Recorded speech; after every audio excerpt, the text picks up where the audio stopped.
이 시간에 주시는 하나님의 말씀은 이사야서 43장 18절에서 21절에 이르는 말씀입니다. 다 같이 일어서서 한 절씩 교독하시겠습니다. 너희는 이전 일을 기억하지 말며 옛날 일을 생각하지 말라. 너희가 그것을 알지 못하겠다.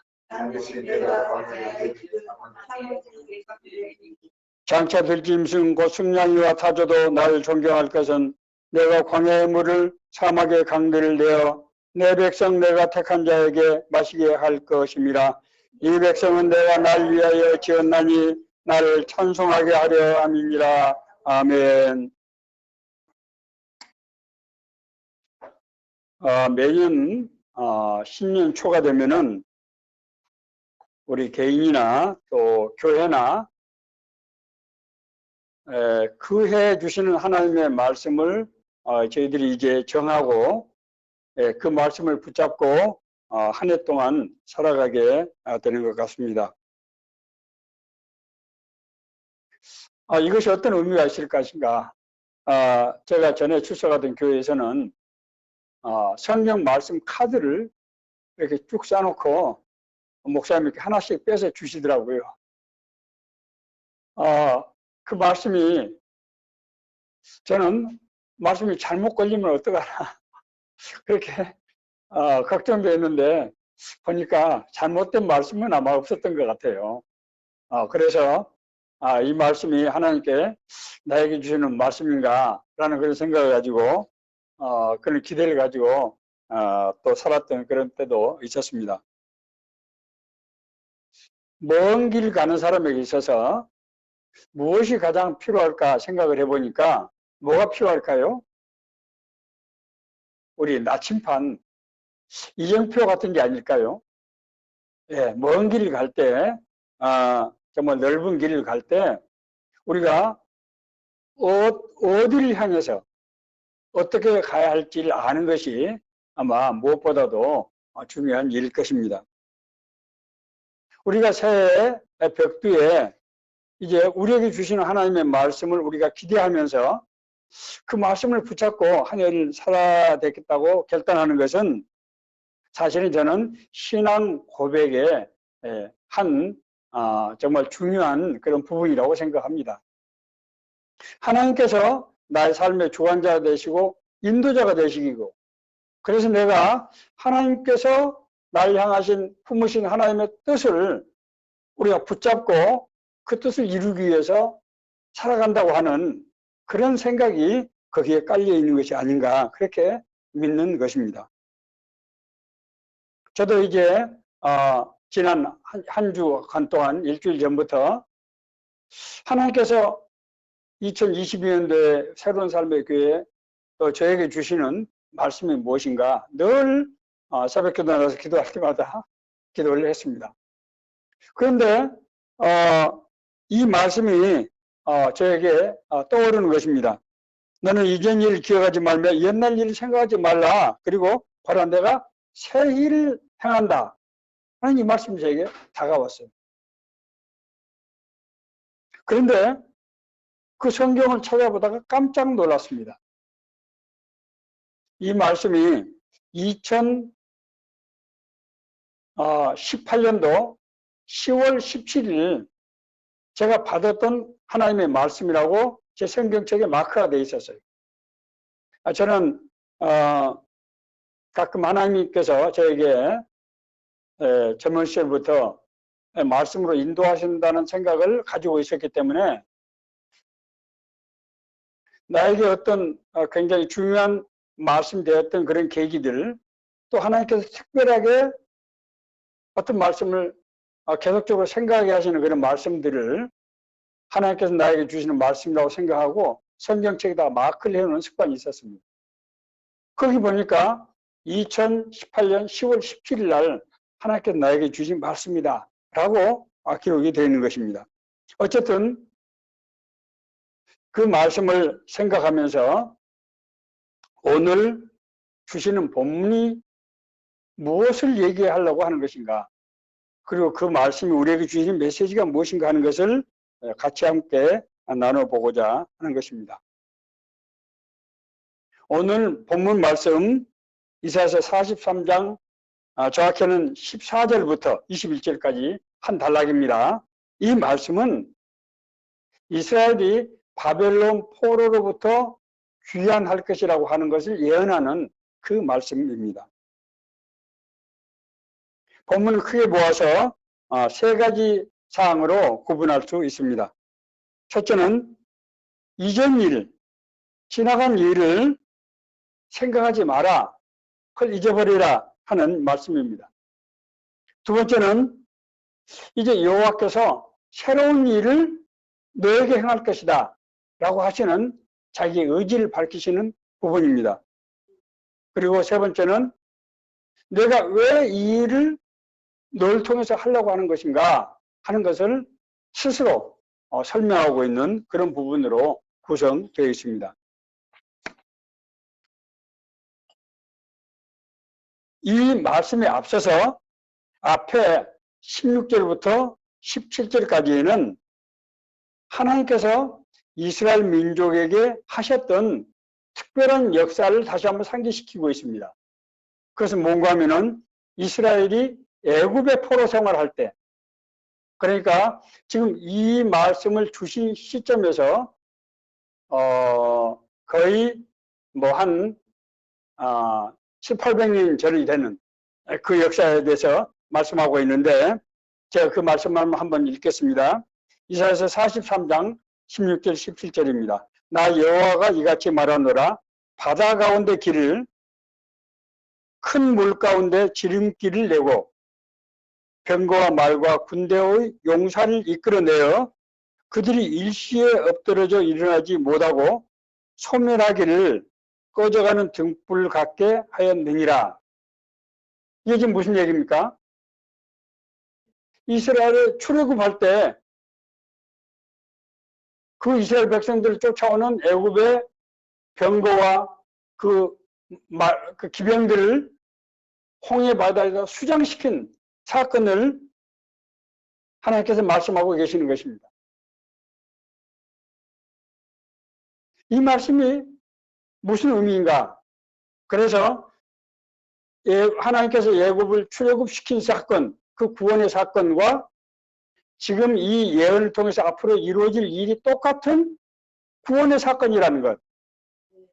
하나님께서는 너희를 구원하는 분이시라고 하는 것, 그리고 그 일을 내가 또 이루겠다고 하는 것을 확실하게 믿게 하기 위해서 이전 일을 상기시키고 있는 것입니다. 이제 그리고 나서 앞서 말씀드린 대로 본문은 세 가지 대지로 말씀을 이제 전개하고 있습니다. 너희는 이전 일을 기억하지 말며 옛날 일을 생각하지 말라.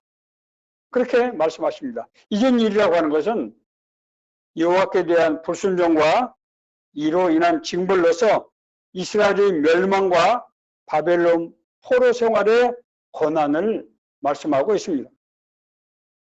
여러분, 이스라엘 민족이 어떤 민족입니까?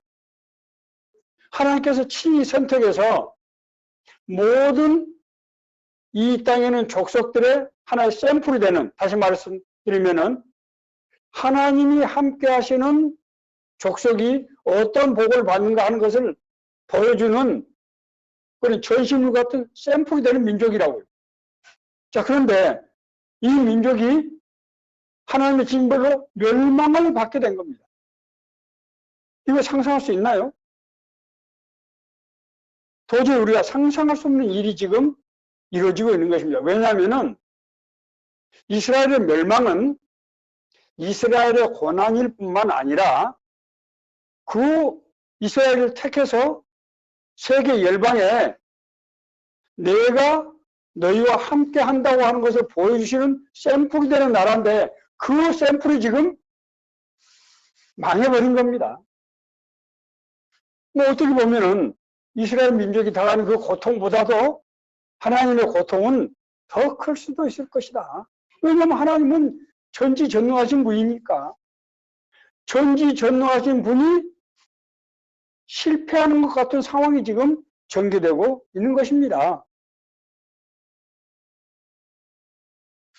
이스라엘 민족이 했던 여러 가지 죄악들이 있습니다. 그러나 그 죄악들의 근본은 무엇일까요?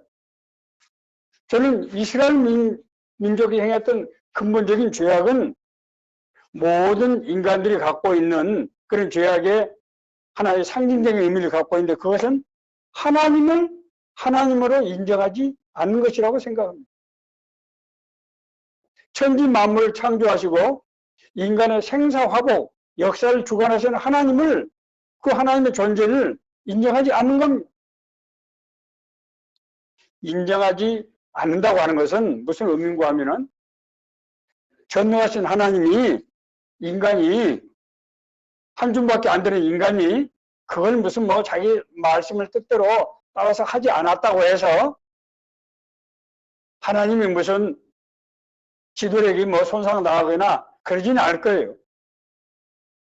문제는 하나님의 뜻 가운데, 하나님의 인도 가운데서, 하나님의 섭리 가운데 살지 않으면은 인간이 인간으로서 살 수가 없게 되는 것입니다.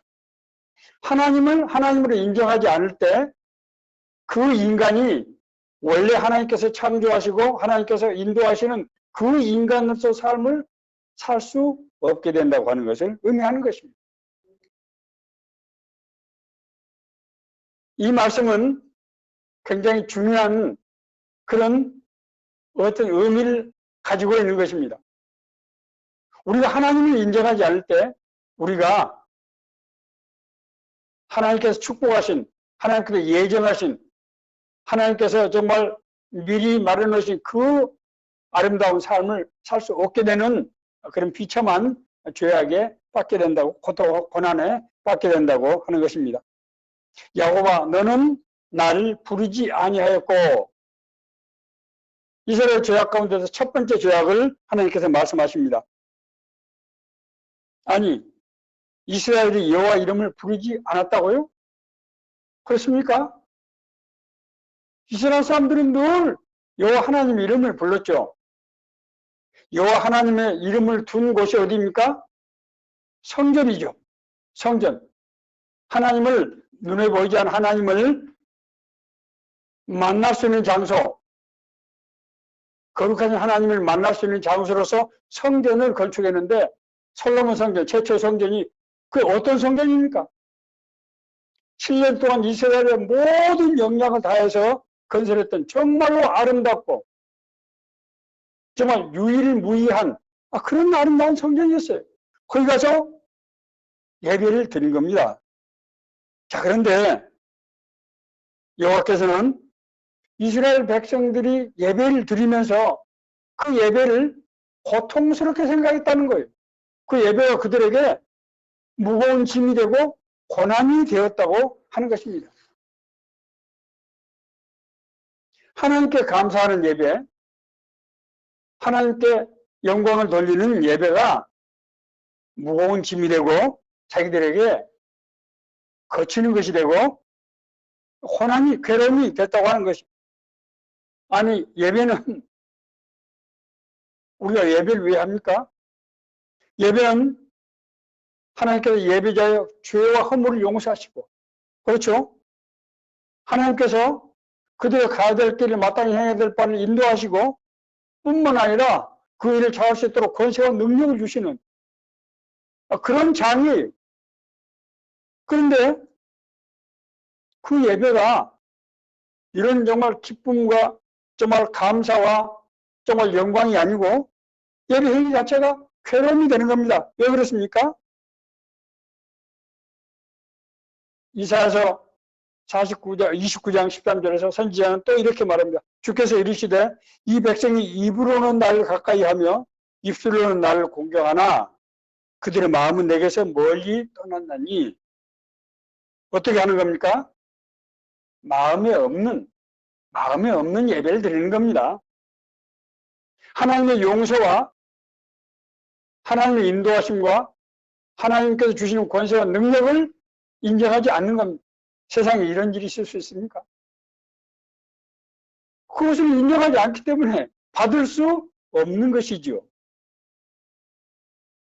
하나님께서 주시겠다고 약속하신 것을 아니야, 주시지 않을 거야, 그것은 사실이 아닐 거야 하고 생각한 순간 그것은 자기들 것이 될 수가 없는 것입니다. 그런 상황이 이스라엘 민족에게 계속되었다고 하는 것입니다. 성전이 아무리 훌륭하고 아름다우면 뭐합니까?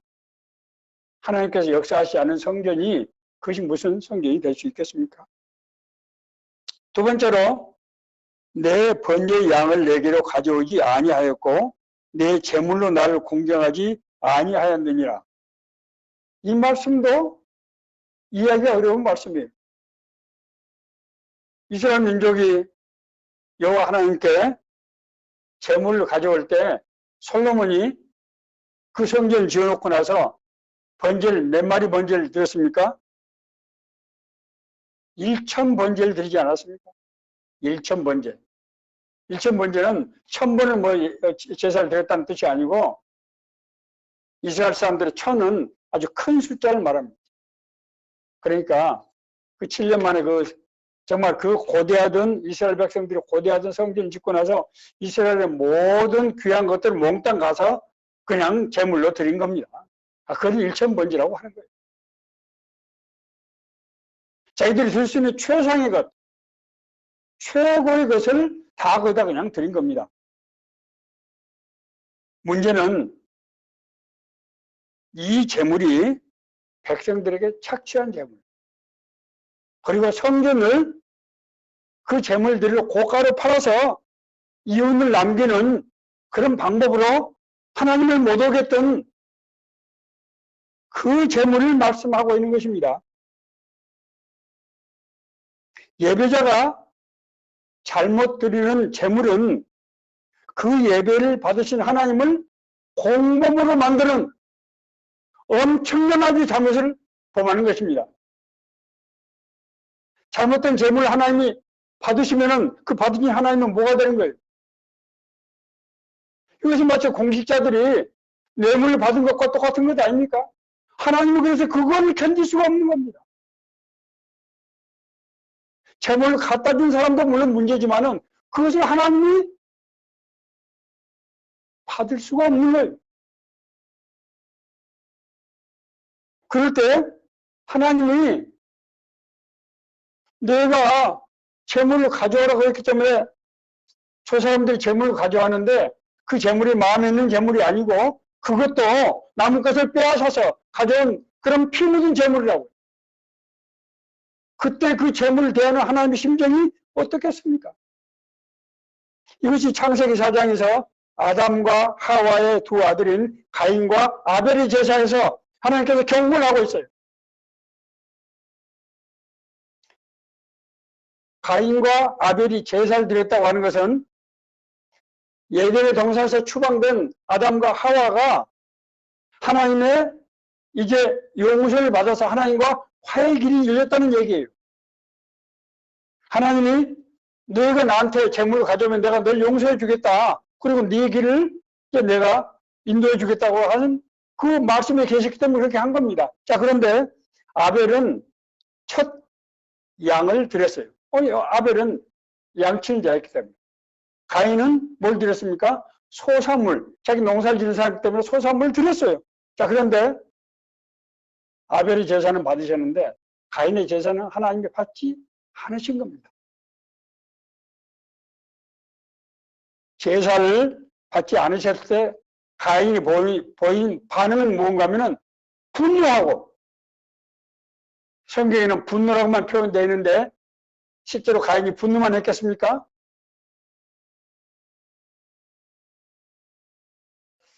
그리고 그 분노로 자기 동생 아벨을 살인하는,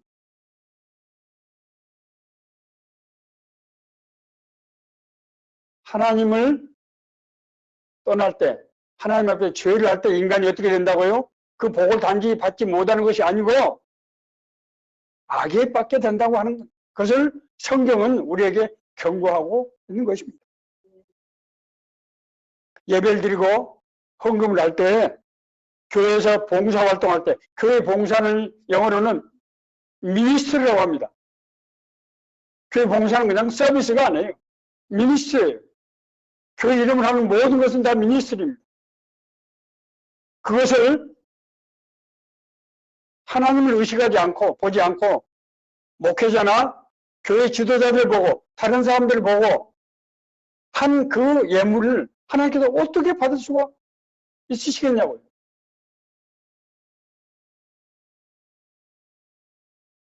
예배가 괴로움이 될 때 그 예배 드리는 사람의 그 괴로움을 받으시는 그 하나님이 얼마나 괴롭겠어요.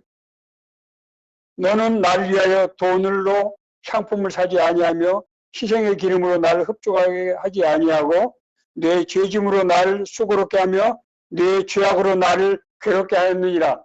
너의 수고가 나의 수고가 되고 너의 괴로움이 나의 괴로움이 됐다고 하나님께서 지금 말씀하고 계시는 거예요. 너희들도 힘들겠지만 나는 너무너무 힘들다는 거예요.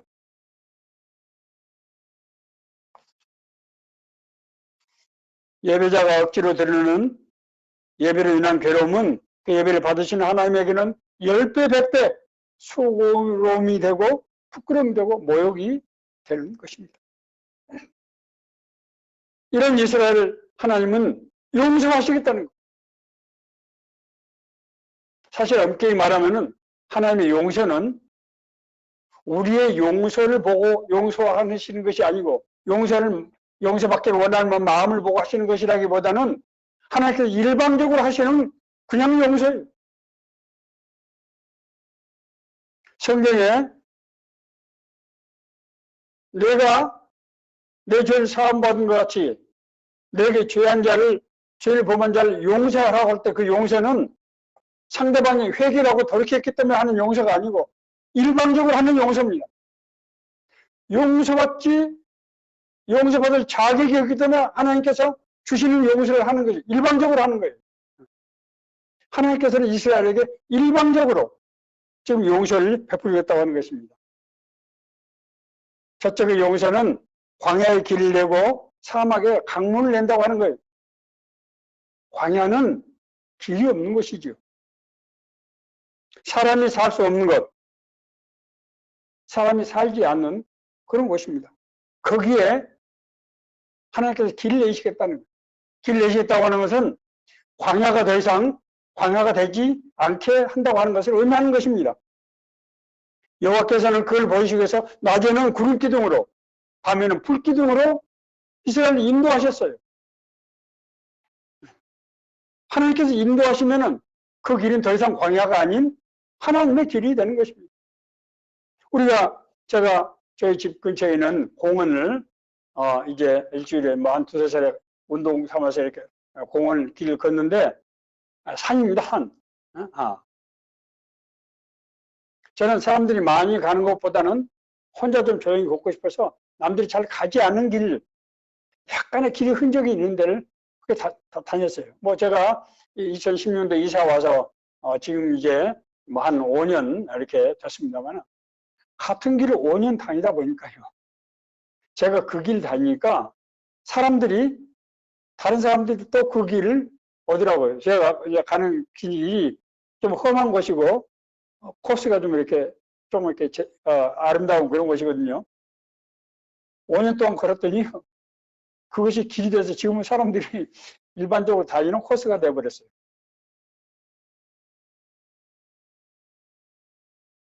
한 사람이 가는 길은 개척길이지만은 여러 사람이 그 길을 가면은 그 길이 통로가 되고 도로가 되더란 말입니다. 예수님께서 내가 곧 길이요 진리요 생명이니 나로 말미암지 않고는 아버지께로 올 자가 없느니라. 광야는 하나님께 이르는 길을 상징하는 거예요. 그것은 예수 그리스도를 상징하고 있습니다. 내가 바로 길이라는 거예요. 내가 바로 진리라고는 다 같은 말입니다. 내가 생명이라는 거예요. 각기 하나님의 길을 다른 측면에서 보는 것입니다. 사막의 강물, 이스라엘 백성이 지나는 광야는 물이 없는 곳이었습니다. 물이 없으니까 광야죠. 여호와께서는 반석에서 샘물이 나게 하셔서 이스라엘을 먹이셨습니다. 이 샘물이 뭐냐? 이스라엘 백성들이 출애굽 과정에서 광야에서 마셨던 그 샘물이 뭐냐? 그것은 예수님께서 수가성 여인에게 내가 주는 물은 영원히 목마르지 아니하리니 내가 주는 물은 그 속에서 영생하도록 솟아나는 샘물이 되리라. 모세를 통해서 반석에서 이 터져 나오게 하는 그 샘물이 뭐라고요? 생명수를 말해, 영생의 생명수를 상징하고 있는 것입니다. 그 물을 한번 마시면 영원히 죽지 않는 그 생명수를 상징하고 있는 것입니다. 하나님께서는 광야길을 그렇게 만들겠다는 거예요. 죄 가운데 혼돈하며 방황하며 고통하는 이 광야길, 이 세상, 죄악에 관여한 세상을 뭐를 하나님의 나라로, 하나님의 길로 만들겠다고 하는 것입니다. 그래서 출애굽의 신광야, 히브리 광야는 가나안 땅, 하나님의 나라로 들어가는 그 여정이에요. 죄악에 관여한 세상 애굽에서 나와서 하나님께서 약속하신 그 가나안 땅으로 가는 그 통로, 다시 말해서 하나님의 나라에 들어가는 그 길이 되는 것입니다. 승냥이와 타조도 나를 존경할 것은 이 광야에 길 내고 사막에 강물을 내렸더니 승냥이와 타조도 기쁨으로 여호와 하나님께 감사하고 하나님께 영광을 돌린다는 거예요. 이 짐승들은 낮고 천한 이방인들을 상징하고 있습니다. 이스라엘 사람들은 하나님께서 자기들을 택하셨기 때문에 나머지 사람들은 하나님의 은혜의 대상이 아닌 본의 대상이 아니었어요. 그래서 이방인들은 인간 취급을 하지 않았던 것입니다. 인간적인 대접을 받지 못한 이방인들에게도 구원의 빛, 하나님의 은혜의 생명이 그들에게 임하게 된 것입니다. 그래서 부활하신 예수님께서 바울에게 다메섹 도상에서 나타나셔서 나더러 또 이르시되 떠나가라 내가 너를 멀리 이방인에게 보내리라 하셨느니라. 하나님께서 바울을 통해서 이방인들, 소아시아 그리고 유럽에 있는 이방인들에게 하나님의 복음, 하나님의 축복을 전하게 하신 것입니다. 이스라엘이 자기들이 선민이기 때문에 자기들은 하나님의 백성이지만은 다른 사람들은 하나님의 그런 은혜를 받을 자격이 없는 그런 이방인으로 취급했던 그 이스라엘의 죄악을 하나님께서는 그 벽을 무너시고 이방인에게 하나님의 구원의 은혜를 베푸신다고 하는 것을 상징하고 있는 것입니다. 자, 그러면은 이렇게 이스라엘을 용서하시고 새롭게 하시는 그 행하시는 목적이 무엇이냐? 이 백성을 나를 위해 지었나니 나를 찬송하게 하려 함이라. 목적이 나를 찬송하게 하려 합니다. 하나님께 찬송을 올리는 것은 창조주 하나님께 대한 감사이자 하나님의 창조의 목적이 이루어진 것에 대한 찬양입니다. 우리 하나님의 영광이라고 할 때 제가 몇 차례 말씀드렸죠. 하나님의 영광이라고 하는 것은 하나님의 뜻과 계획이 이루어질 때 하나님이 인간에게 자기 자신을 현현, 계시하실 때 나타나는 현상이에요. 하나님께 영광의 찬송을 올리는 것은 하나님의 나라, 하나님의 뜻이 이루어진다고 하는 것을 의미하는 것입니다. 하나님께서 아브라함을 통해서 내가 너로 큰 민족을 이루고 내 이름을 창대케 하려니 너는 복의 근원이 될지라. 네 자손들을 통해서 온 인류가 하나님이 어떤 분인지를 알고 하나님께 돌아오게 되는 그 역할을 샘플로서 하게 될 것이다. 그것을 이루게 하신다는 거예요.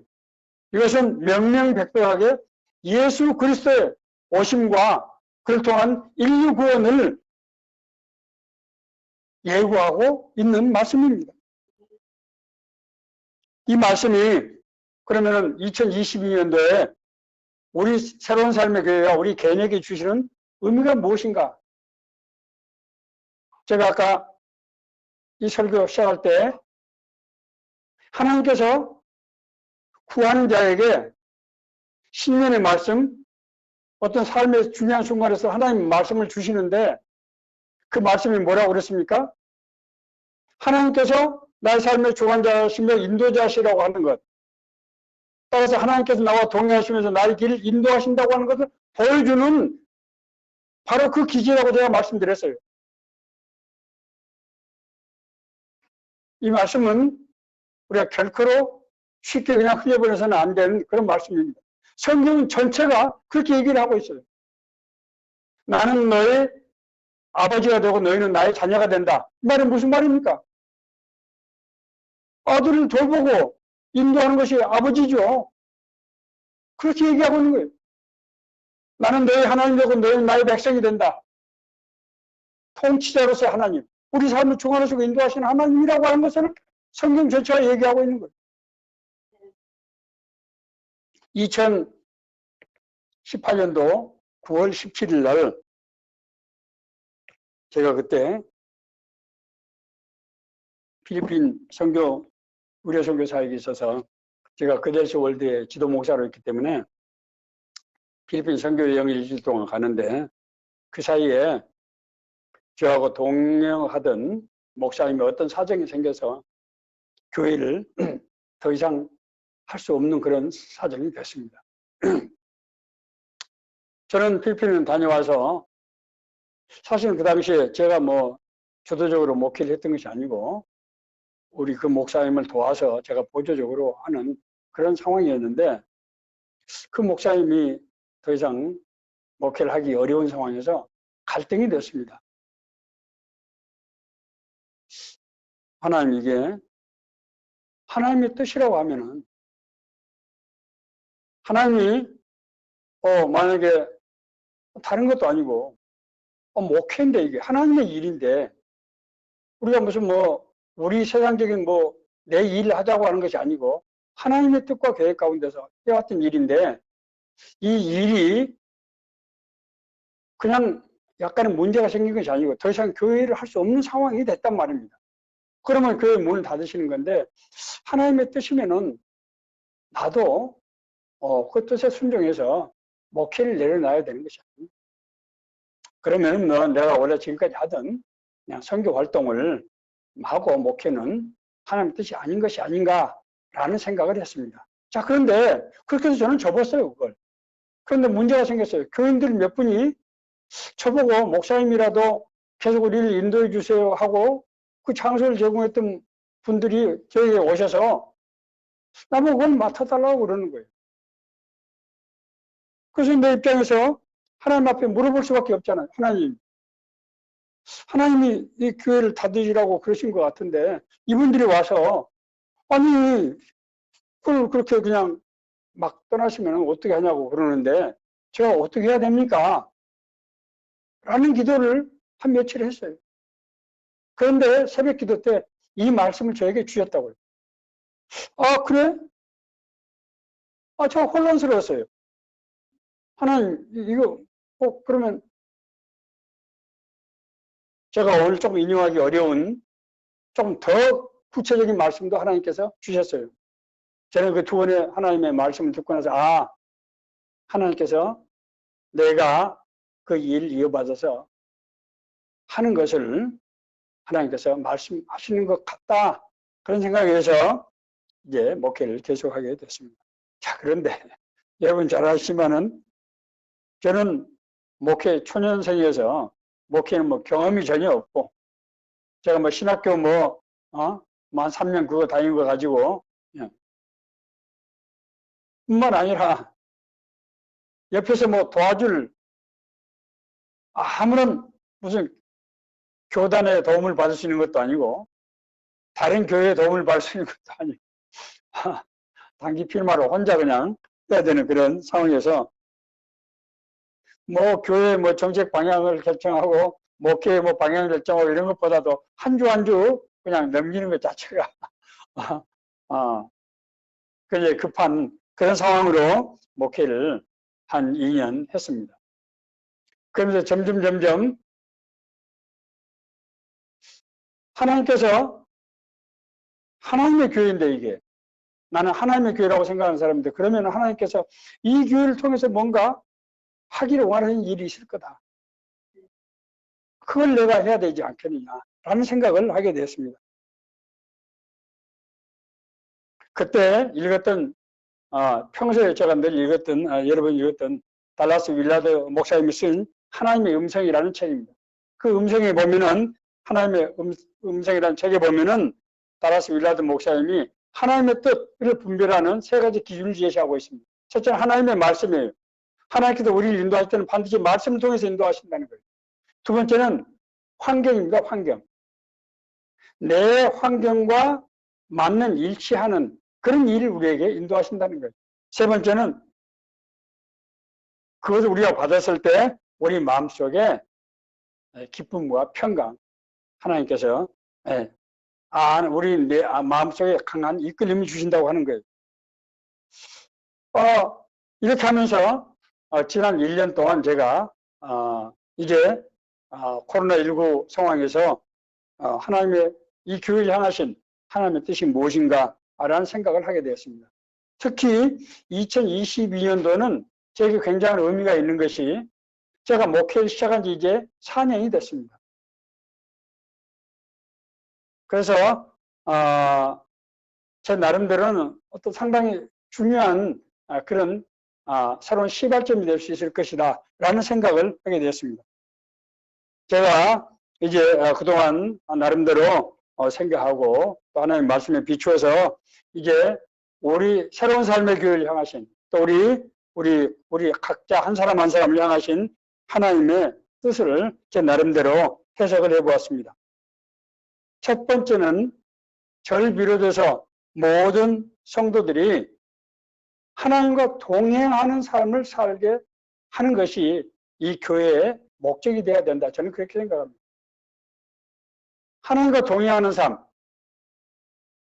왜냐하면 하나님은 우리를 하나님의 자기의 뜻과 계획 가운데서 인도하기를 원하시는 거예요. 사실 그것이 구원의 목적이기도 하고요. 그래서 그것을 우리가 하나님과 동행한다고 하는 거죠. 구체적으로 말씀드리면 우리가 성경을 말씀을 늘 읽고 묵상하는 거예요.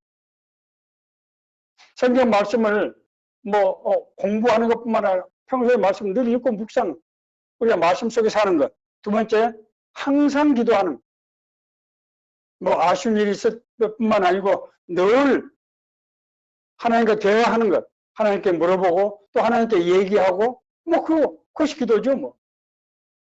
꼭 아쉬운 일이 없어도 좋습니다. 그리고 하나님께서 여러 가지 말씀을 통해서 우리가 여러 가지 환경을 통해서 인도하시는 것을 깨닫고 그 뜻대로 우리가 행하는 것. 그것이 하나님과 동행하는 삶입니다.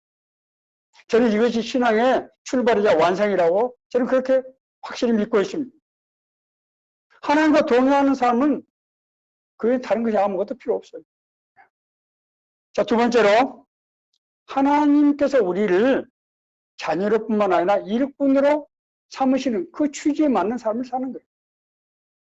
자녀는 또한 상속자, 곧 하나님의 상속자이니 그리스도와 함께 고난도 받게 될 것이라. 로마서 8장 17절에는 말씀이에요. 하나님께서 우리를 자녀로 삼으신 것은 동시에 우리를 일꾼으로 삼으신 겁니다. 왜냐하면 죄악 가운데 관영한 이 세상을 하나님의 뜻을 이루어야 되기 때문에. 그러면은 우리가 모든 사람이 다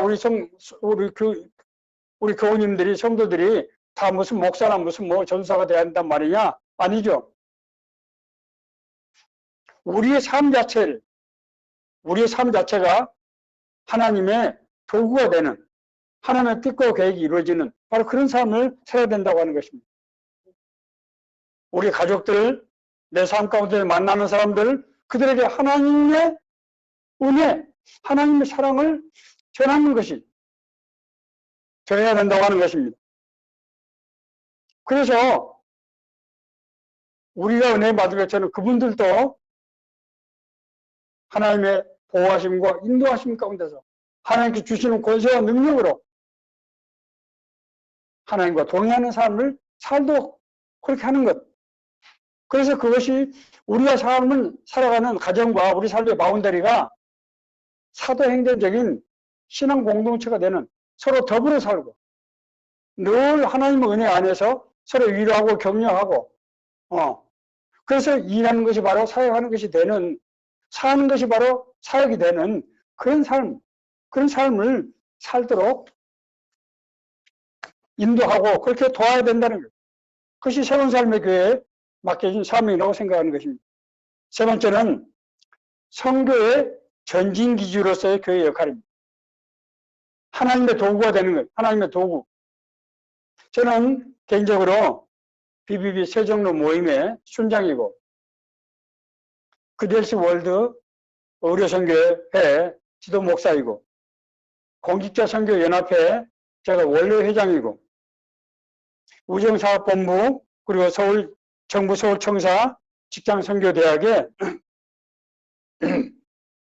제가 지도자고 고문입니다. 하나님께서 저에게 이 사역을 맡기신 거예요. 그래서 그런 사역들을 잘할 수 있도록 우리 교회가 뭐 나서서 그걸 하는 건 아니지만은 그분들의 사역을 잘할 수 있도록 인도하고 돕고 필요한 도움을 우리가 통해서 그들과 함께 동역하는 그런 일을 해야 한다고 하는 것입니다. 이를 위해서 이제 그동안은 우리 해왔습니다만 금년도 한 해 성경 말씀을 보다 좀 체계 있고 깊이 있게 연구해서 우리 모두가 다 성경 말씀으로 다른 사람들에게 전하고 또 인도할 수 있는 그런 정도가 됐으면 좋겠다 이렇게 생각합니다. 특별히 개인적으로 가지고 있는 여러 가지 문제들 많이 있습니다. 저도 문제를 가지고 있어요. 개인적인 양육. 제가 속한 선교에서 한 30년 동안 제가 개인 양육을 해왔습니다만 아주 중요한 정말 중요한 선교의 수단입니다. 개인 양육. 그 사람과 관계를 통해서 그 사람의 삶 속에서 하나님께서 역사하시고 인도하시도록 그렇게 도와주는 그런 일. 그리고 우리 교회가 모든 우리 성도님들의 사역을 하는데 이 장소가 되고 또 도구가 되고 수단이 될 수 있도록 그렇게 내어드리고 또 그렇게 우리가 함께 돕는 연합하는 그런 일을 뒷받침하는 사역을 했으면 좋겠다고 생각이 됩니다. 특별히 이제 금년 안에 이제 우리가 서울역 여기 이 광장에 계시는 분들 사역을 하는데 이제 같이 동참해서 좀 돕고 있는데 아직은 너무 산만하고 그래서 조금 보다 예배다운 예배 그리고 거기서도 정말 예수를 영접하고 구원받고 거듭나는 역사가 있도록 일정한 정도 자기가 갇힌 분들은 세례를 주고 또 성찬도 할 수 있는 진짜 본질적 의미의 교회가 되게 하는 그런 꿈을 꾸고 있습니다. 이 모든 일들이 이제 하나님께서 우리를 위해서 기뻐하시고 인도하시는 그런 일이 아닌가 생각이 됩니다. 오늘 주시는 신년 벽두에 이 오늘 성경 본문의 말씀이 새로운 삶의 교회 우리 모두에게 주시는 하나님의 인도하시는 말씀, 은혜의 말씀 되기를 간절히 바랍니다.